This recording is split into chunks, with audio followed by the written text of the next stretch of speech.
everyone. Welcome to Relationship Talk. I'm Patricia Ireland, and Jeff Visnic will be joining me in just a moment. And each week, in case you're not aware, we discuss all kinds of different relationship topics that create issues in our relationships, things that we may not understand about ourselves that we'd like to grow and learn from. And we tackle those each week. So if there's any that you would like to get information on, feel free to give us a hint and something you would like us to talk about. And there is Jeff now.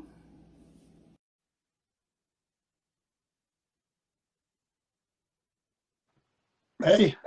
Hello, Jeff. How are you? Good. How are you? Doing well. Awesome. So I guess we're talking today about hard conversations. Yeah. The scary, tough ones. Have you ever experienced? Hopefully it won't be too hard. Yeah. Right? Yeah. Have you ever experienced a hard discussion with your wife? Or anyone else for that matter? Yeah, lots of hard discussions with my wife. How about you? Well, absolutely. I think they're our biggest test. Like, I think they help us discover ourselves without even realizing. So our partners are meant to bring this stuff out in us, and I think it's a good thing, actually. Yeah, I think so too. Yeah, you really get to learn and grow through lots of practice. Absolutely. So what are some types of things that you would come up against in these hard conversations? What's the most popular, do you think? Well, a lot of times I think when a harder conversation was happening, I would get defensive. So that's definitely something I've had to learn to overcome and still am learning to overcome. When you're trying to have a difficult conversation, you tend to want to protect yourself. And so I think that's an easy trap to fall into. But it doesn't help you hear the other person at all either. So yeah, and I think that's what makes it tough is, like you said, their response, like how they're going to deal with it. But we have that resistance, like you mentioned. There's something in us that doesn't want to go there. yeah. So why is it we don't want to go there? Well, I don't think we like how it makes us feel or think about ourselves. It could conflict with, they may be saying something that conflicts with how we view who we are as a person. And we may not want to try to rectify that or have somebody saying that that's not who we are. Whether they're saying that or not, that's probably what we're thinking. I don't know. What do you think? Yeah, words have a very strong impact, and we don't realize just how powerful words that we speak are. And there's so many things that reflect. In one case, it could have been our mood that created a reaction. Other times it could be how it was presented can cause that reaction. Like, there's so many variables, and like from what I recall from my own hard conversations is you start to think, oh, well, last time I had this conversation similar to this happened. So Yeah. that fear, that onset of, oh crap, here we go again. I don't want to do this. Yeah. But it really has nothing to do. It's a totally new circumstance, totally new situation, or maybe the previous one didn't get resolved, so it's still there. Yeah, I think sometimes too, as a guy, I don't know what I'm getting into, and I don't know how long it's going to go on for. So I think one thing that we've learned that's really helped that is to kind of set a time frame around, we need to talk about this. I'd like 15 minutes, or I'd like 20 minutes or 30 minutes or whatever it may be, so that it's like, oh, this is going to take all day, or this is going to take 3 hours. I don't have 3 hours. I don't really want to get into this right now. Yeah. And that's a key too, is I find time frames are really good for that reason. Because I can agree with you when it comes to my husband. He likes to kind of make it short and sweet. Yeah. So I have to choose my words quickly and wisely. So sometimes a time frame like, okay, well then give me an hour and, we can talk about this. Or, I need to sort out my thoughts first. Or, a time frame is good, whether it's how long it's going to be Uh-huh. or how long before I'll be ready to honor, your speediness, that type of thing.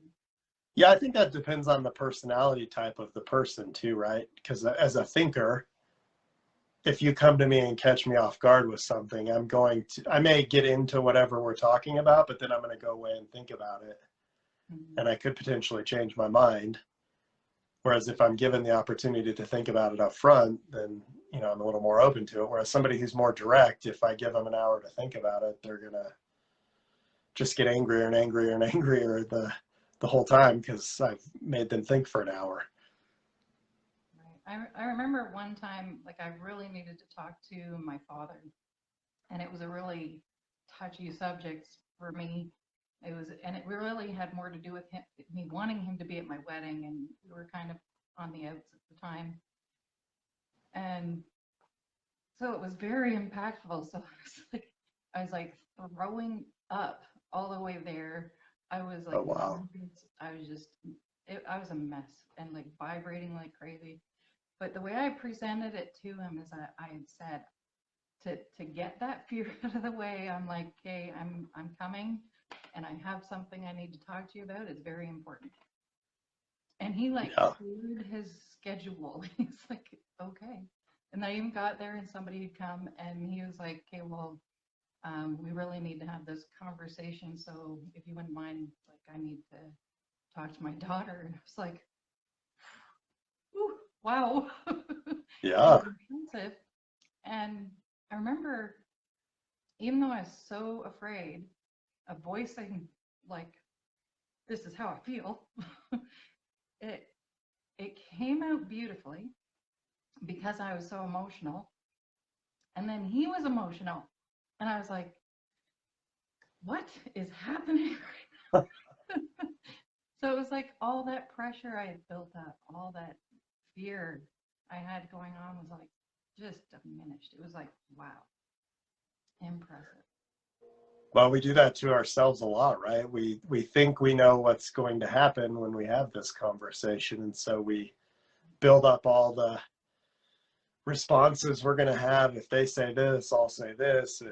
And we're just in our head constantly thinking about this and working ourselves up towards it. And their reaction could be completely different than anything that we anticipated. So we kind of spun ourselves up for no reason. Yeah, all that anxiety is us having that conversation all by ourselves in our head, anticipating all that stuff. Like they're gonna reject me, they're gonna yell at me, they're gonna put me down, they're gonna whatever. It's like, oh my Yeah. God, I might never see them again. He Uh-huh. doesn't love me anymore. There's so many head games we play with ourselves. Yeah. Yeah. And the truth of the matter is we have no idea how it's going to go. And unless we have a crystal ball. And actually, there is a way that we can actually guarantee a positive outcome. Okay. And I can't wait to hear what that is. it's essentially what I did with my father, and I've done it many times with my husband. And that's that not assuming. It's not having expectations of what's going to happen on the other end. Because it's really, I mean, any hard conversation, it's it's not them that we don't trust. We think it is. Right. I don't trust what he's going to have to say. But it's not. It's never about them. Do you know who It's it's about us, isn't it? Absolutely. Because we are the ones that we're not sure how we're going to react. We're not sure how we're going to be able to handle what they say. And when we are certain within ourselves that this is important, this needs to be said, it's who I am, regardless of what the response is, it needs to be dealt with. Otherwise, I can't move forward because this is where I'm at. Yeah. And then it becomes this thing of, it doesn't matter how it turns out, we need to discuss it. So it's like all those stories, they reject me, they this, they that, whatever. It's understanding in ourselves that, this has to happen. Well, and don't you think a lot of times when you show up with expectations of how something's going to go, it can almost change how you are in the interaction too, which can completely change the interaction in and of itself. So, we could be setting up this conversation to go a certain way just based on how we're acting and initiating it. Right. Because as an example, like if I'm like, oh, he's not going to like this. I just set myself up with this expectation, he's not going to like it. And I'm going to get that response. Fear creates that fear on the other side. Like it'll manifest. The universe is awesome that way. If I'm coming at him from this scared state or pissed off state, guess what? They're going to feel it. They feel our energy and they're like, ooh. And here comes the defensiveness. I feel it. Yeah.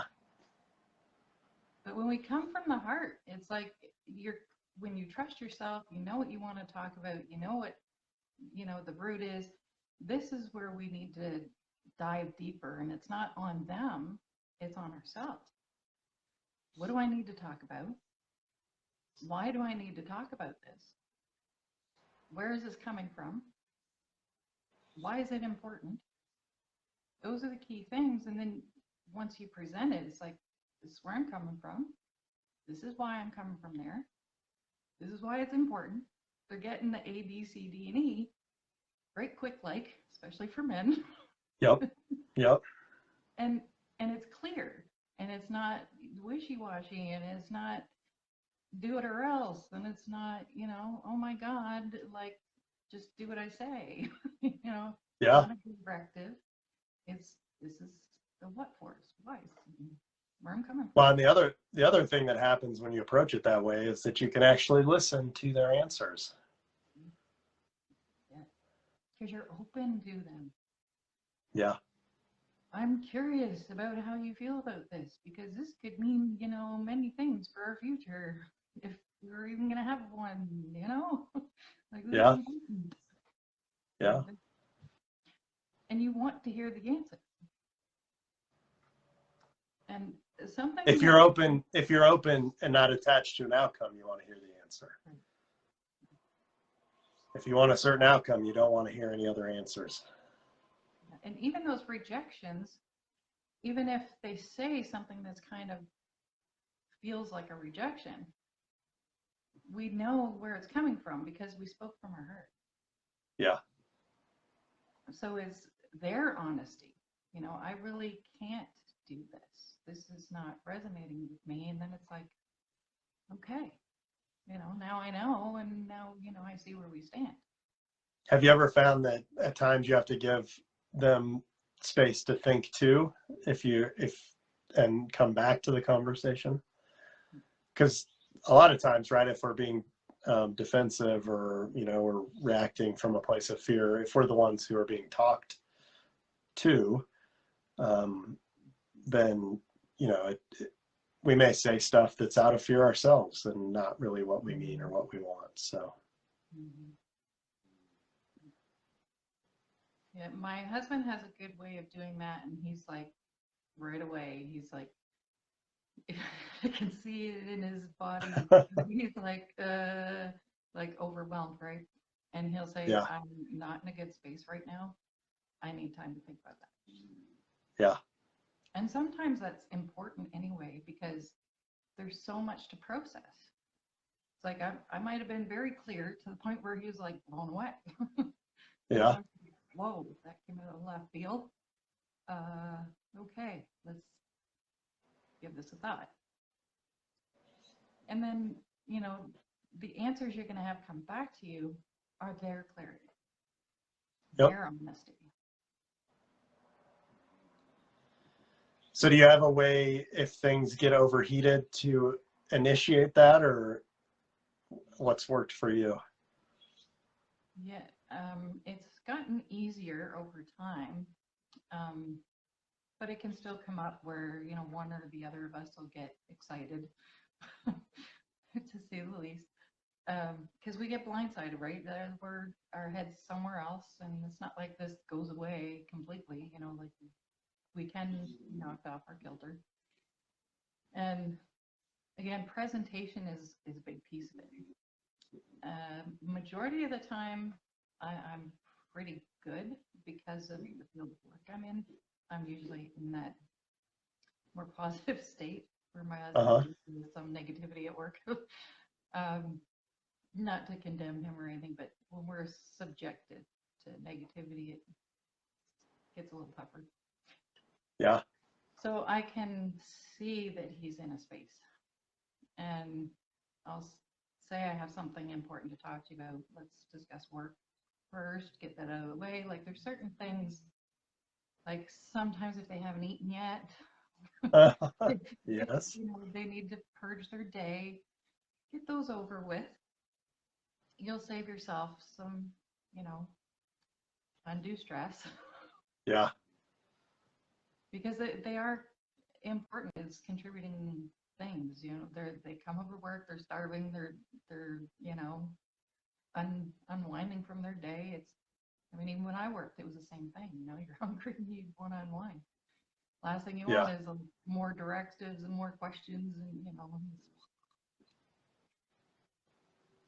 I'm sure you can imagine. Yep. You had a lot of that last week, didn't you? Yes, lots of that last week. It's following through this week too, so it's wearing me out. So have you had any situations like that this week where you and you have discussions with the wife? No, not really this week. But I can tell when I can tell what I'm projecting based on where I am in proximity to her.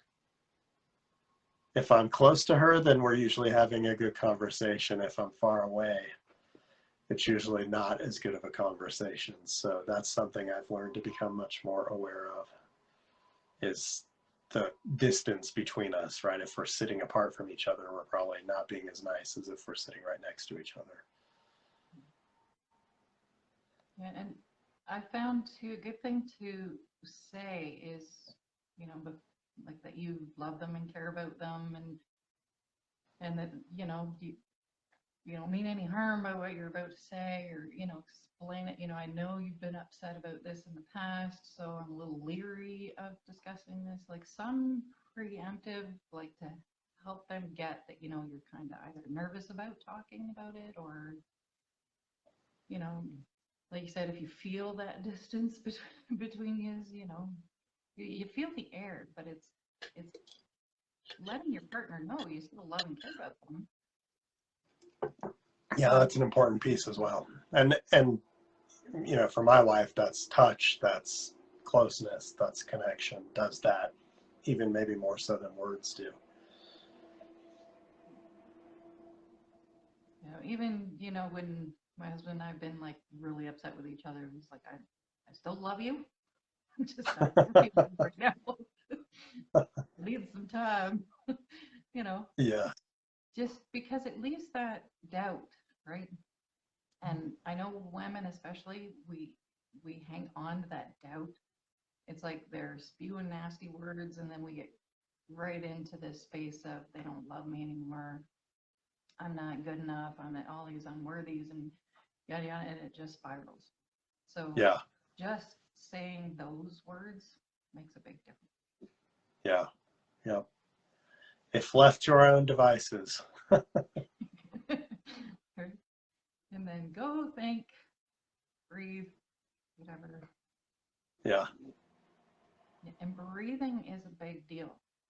You know, if I find I'm getting like worked up, I usually, that's my go-to, is I will deep breath in through the nose, because when you're mouth breathing, people call people mouth breathers for a reason. Uh-huh. They're not getting the oxygen that they need to the brain and all the other organs. Yeah. Oxygen is actually essential, especially when we're in bed. Yeah, it's important that you don't follow it with a big sigh, though.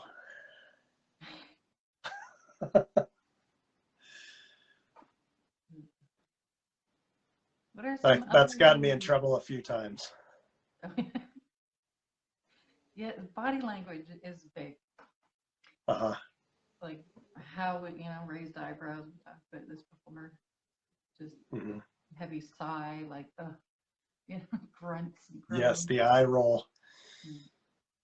This is where like a back-to-back conversation is good. Oh, interesting. Yeah, in the beginning, years ago, sometimes that's what we had to do, was actually this back-to-back, because, and give each other like 5 minutes each.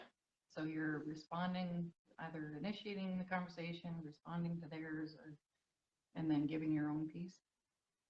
But it's like 5 minutes only. So you voice your stuff. You're not allowed to cut the other person off. You can't see what they're saying or how they're saying it. You only hear their voice. And it eliminates a lot of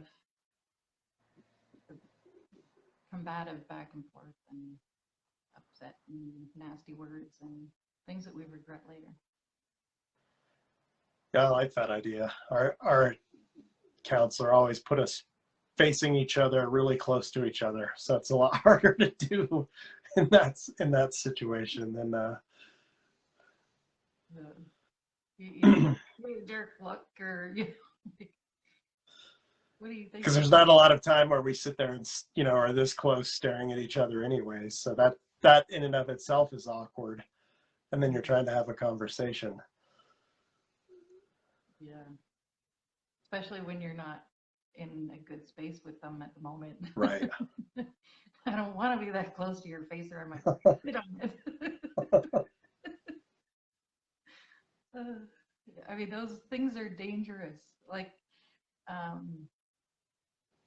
I always told my husband, like, just a hug sometimes is like, I could be angry and frustrated and losing my mind, and just, you know, he says I have to do it cautiously, like if I'm going to do this. And I understand it, because, you know, we at the moment look like a loose cannon, and he'd be afraid to come and give me a hug, but a hug makes a huge difference, especially for us women, because we just deflate big time. It's safety for us. One thing I really want to mention today on this video is, I always teach that women are the guide, men are the lead. And Men are the lead. the lead, they're the king. Okay. Men are the king, women are the queen. So the queen guides the king, and the men lead.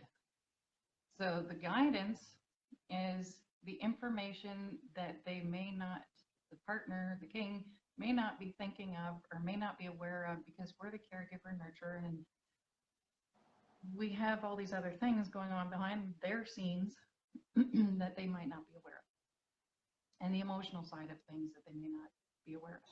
So this is why it's important for women to relay this to men. It's actually necessary. But this is where women have an issue.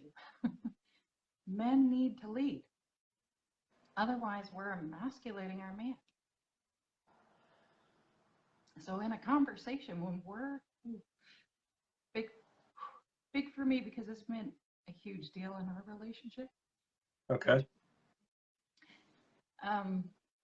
Because I was the lead. I was like, this is how we need to do it. And it doesn't work that way. You're always going to get the conflict, but they do need to know the information. So once we explain the information, the whys and the hows and the who's and the what fors, then it's up to them to make the decision. They choose the direction and the plan, make the plan sort of thing. You make the plan together, but they're like putting the main pieces together sort of thing. So they're actually doing what they're supposed to do. So it's when we're trying to do this ourselves, we're actually emasculating them. And then vice versa, like when we're trying to guide and the man goes, we're just doing this. It's like, then we're feeling the same thing. I still haven't found a word for the feminine, defeminizing a woman, because that's our job. So this is very important.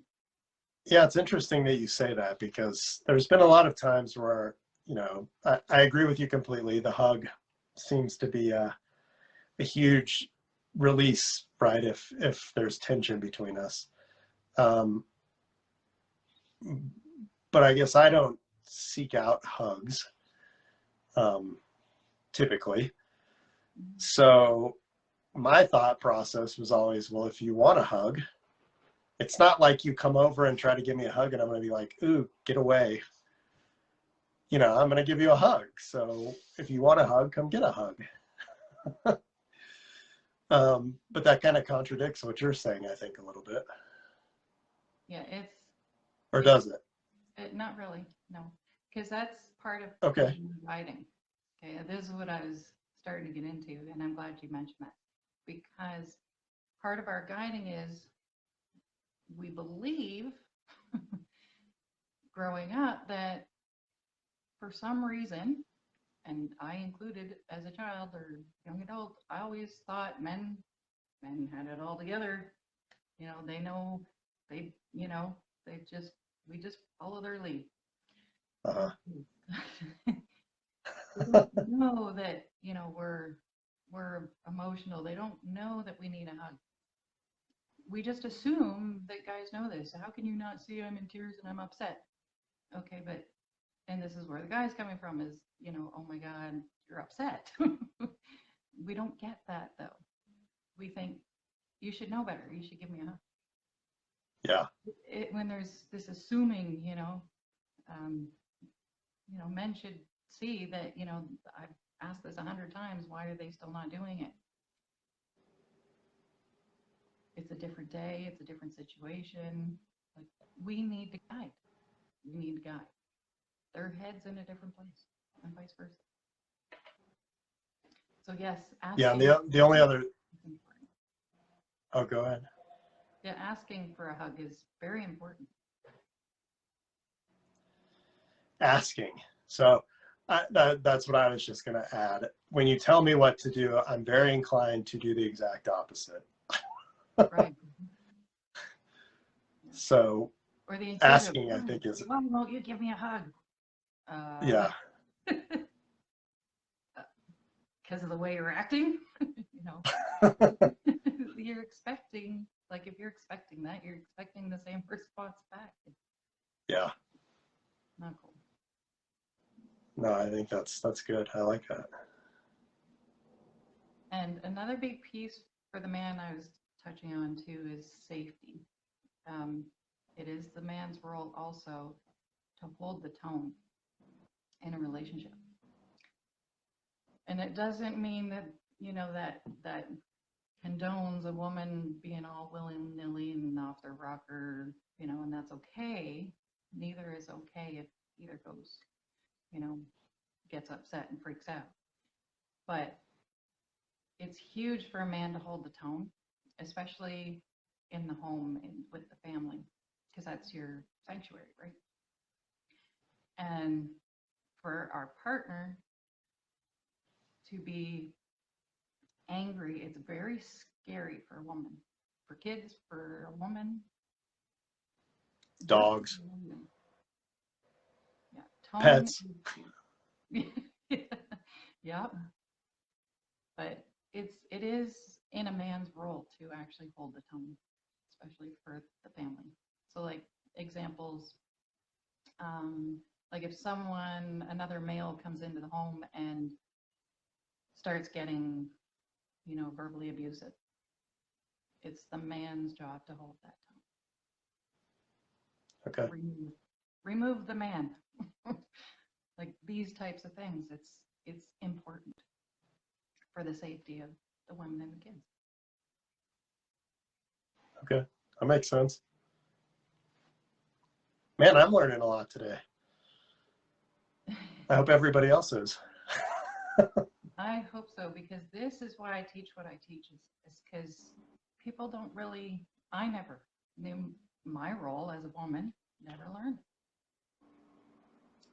And as for the woman's side of that, it's our job to protect and take care of the kids, get out of the situation while the men deal with it. Okay. Hello, ladies. Welcome. So are there any questions? Because I'm throwing my program, some of my program material into this, because it's very important to me, because these are things that I grew up with, or a lack of, per se. So it's really important when I teach it. I've seen so many families break down because of it, and then they fear a future relationship, things like this. The battered women stories and things like that. The people I've come to get to know and work through a lot of these things with, it's really important to drive this stuff in. About trusting ourselves, trusting our intuition, knowing that it's important, and knowing these roles is key. Well, I acknowledge you for putting in all the work to have grown up that way and brought yourself past it. So That made me cry. Yeah, I am so grateful for where I am today, but I'm more grateful for what happened, for my upbringing, because I've learned so much. It's incredible. It's powerful stuff. It's stuff I wish my mother had known back then. She sure knows now. Awesome in itself. It's healing generations, because none of us want to do these things. Right. So it's important to learn this stuff. We all want to feel empowered. Yeah. In our partners. It's important. Yeah. So how are some ways, going back in this trust, because trust is a big piece, how are some ways that we can trust ourselves? Well, I mean, I think the most important thing before we have any hard conversation is that we've put in some work on ourselves, to learn to trust ourselves, to learn what's our role in whatever situation we're talking about has been. If we go into some conversation expecting just that the other person needs to change, we're probably misguided in that attempt. So that's a big one to me, is just putting in the work on yourself first. Because don't you want your real partner, like who they really are? It's more of, I think, an insult later. You discover that, like, it's been 10 years. Why didn't you tell me this a long time ago? Yeah. That to me feels more like a letdown or a disappointment. It's like, how does this not come out all this time? I'm like, doesn't it throw you if somebody's not honest with you and not genuine and themselves? Yeah, it is. It's frustrating, but I've been guilty of it plenty myself too. So It's something you have to work at every single day. I don't think it gets easier, maybe a little bit easier, but it's still, that fear is there all the time trying to get you to be somebody else. And so it's a continual thing that you're working to overcome. And then, I think the other thing for trusting ourselves is, we've already touched on it, but you've got to eliminate your expectations of how something's going to go. Because then you really can trust yourself. If we think we know how it's going to go, we're not going to say what needs to be said or act the way we want to act.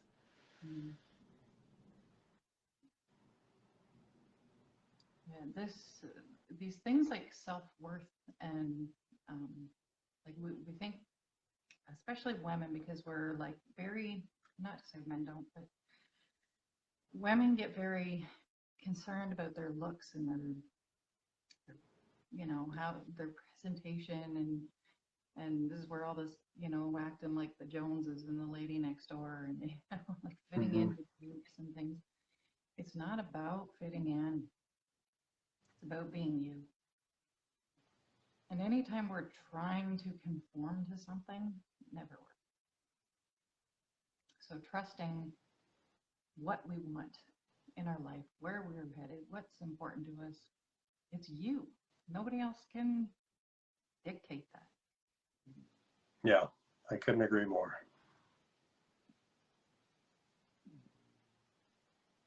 So any questions?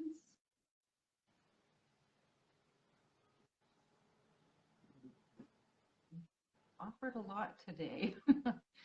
Any tricks for initiating a hard conversation that we haven't talked about?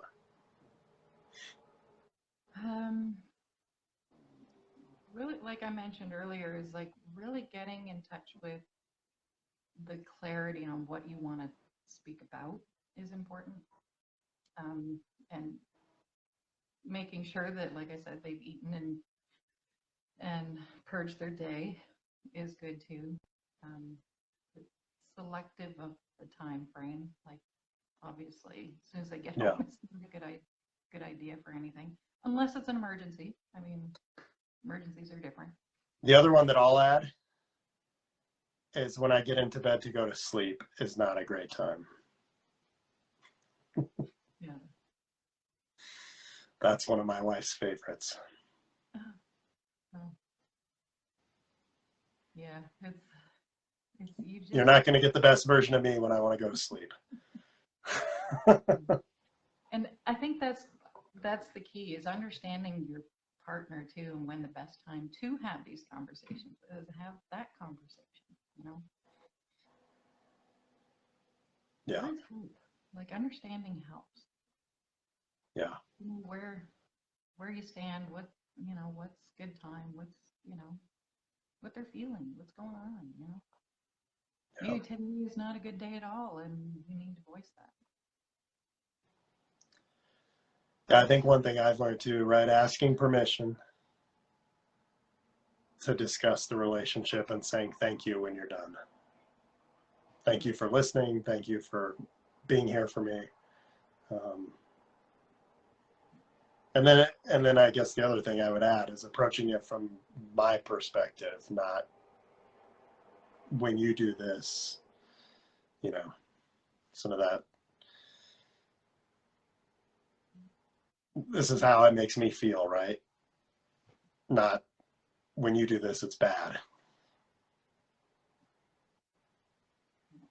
Language is very meaningful when it comes to conversations, not turning into conflicts, because how we present it makes all the difference. And you can't go wrong from coming from your heart.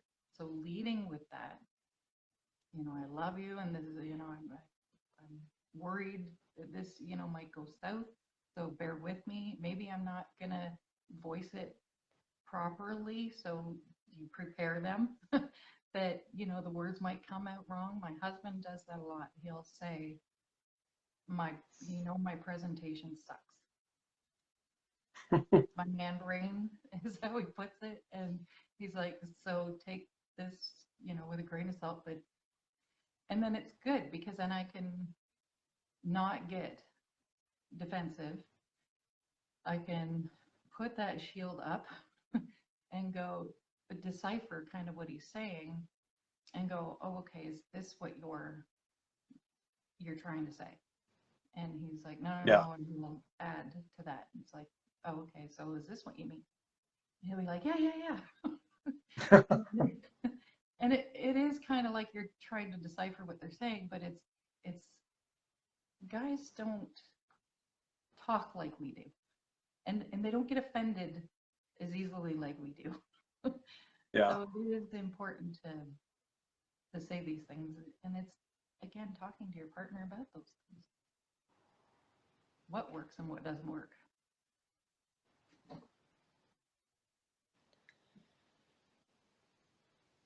Any questions? Well, what do you? There's a lot of good stuff here. Yeah. Sure, we're throwing people. Well, it's once you can learn to master this, the art of having difficult conversations, a lot can open up, because we don't resent people, we don't hold things in, we don't get upset about it. We just, respectfully say what needs to be said, and maybe it works out, maybe it doesn't, but we feel a lot better. Yeah, we get too. There's no shaming or blaming or, it's nobody's fault. It's how we learn growing up, and when we understand that, it's like, you stop feeling ashamed for having yelled at them. It's like, I went there again. I'm sorry. Blah blah blah. And it's being vulnerable, being honest. Like, this is what I wanted to say. This is how I wanted to say it. We can always fix any conversation with our humility, and it's not shaming ourselves. We're not bad people. Yeah, and being vulnerable about how whatever they're doing makes you feel. So I don't. Yeah, it can. Because It can really change things if you're able to do it. So it's a big topic. Yeah, it's like you said, it opens us up to so much more, because then you don't have these resentments and things that we build up against them because of the past arguments. It's like it unravels all those old arguments, and it gives you this clean slate. Yeah. That you have understanding of why all that stuff happened. I remember one horrible argument. We weren't married at the time, but we were living together a few years, and I had said, how did I word it? I was so mad, and I said, I can't even stand your face right now. And years later, he brought that same conversation up, and he said, well, you never did like my face. And I was like, what? Like, I forgot all about it. And then he brought it up, and I was like, that's not true. Heat of the moment, but we take it on. Yeah. And it's not for us to believe that stupid crap or to say that stupid crap, but it's not shaming ourselves. It's being honest. Yeah. Being real about it. Crap, I did say that. I'm sorry. It's not true. Help them validate that, that belief that they're carrying for the last 2 years meant, nothing to you. It was heat of the moment. Crap. Yeah. You understand it unravels that stuff. That's a great example of all the stuff we carry with us. Those are horrible burdens to think that, Yeah. Because then it stirs other things. I think I'm ugly, or I think I'm this or that. None of it's true. None of it's true. So is there anything else you want to add? I know I kind of monopolized this one, but it's so... No, this is good. I learned, so I'm glad you did. As soon as you brought up this topic last week, I was like, ooh, here's some good stuff.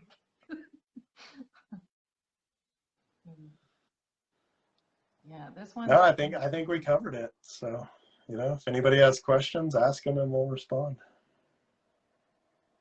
Absolutely. Yes, well, we're here.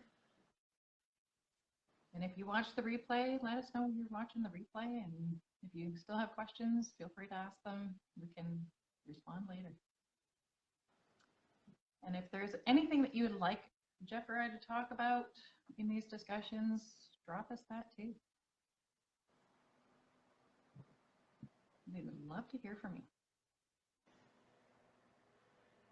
All right. I think that covers it. Okay. So until next week, any thoughts for next week's topic? You said you had one last week, so I figured you would have one before I threw mine out there. You may not remember what it was.